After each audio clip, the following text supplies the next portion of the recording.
This video will briefly introduce research designs that can be typically found in academic research in marketing. Please have in mind that you are not carrying out any research in marketing, but that you are engaging in a small research project. This means you will have very limited time and very limited resources. Longitudinal research is practically out of the question. This small scale and limited time means that only a few designs are viable and practical. And this video will focus on designs that may be implemented in a small-scale study, such as your dissertation project. The overview of designs will move from the more popular one, surveys, towards more interpretative and new designs, such as ethnography. Let us begin with surveys. Surveys are by far the most common design in marketing. Survey research comprises our cross-sectional design, where data is collected primarily by a questionnaire or structured interviews at a point in time from a large number of respondents, usually consumers. The objective is to collect a body of quantitative and quantifiable data on two or more variables, which are then examined to discern any patterns of association or relationships.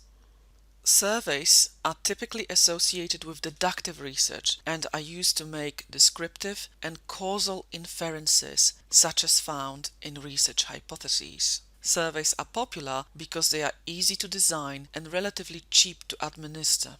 I include a sample of my own research to show you how survey research can be applied to online marketing.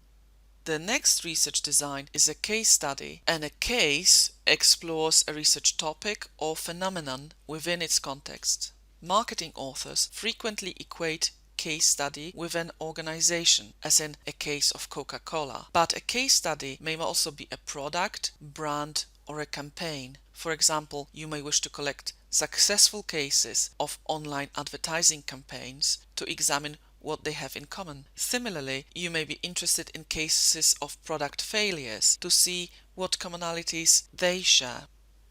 Interestingly, marketing research is increasingly turning to qualitative designs, and ethnography, frequently referred to as participant observation, is one such design. Ethnographers may observe consumers to produce detailed accounts of their beliefs, behaviors, interactions, language, or rituals.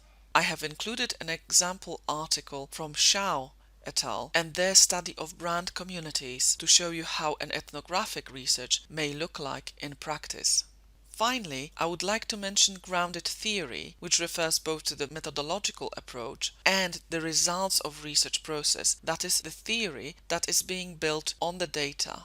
Grounded theory reflects principles of analytic induction and was developed as a process to analyze, interpret, and explain meanings and social factors to make sense of everyday experiences.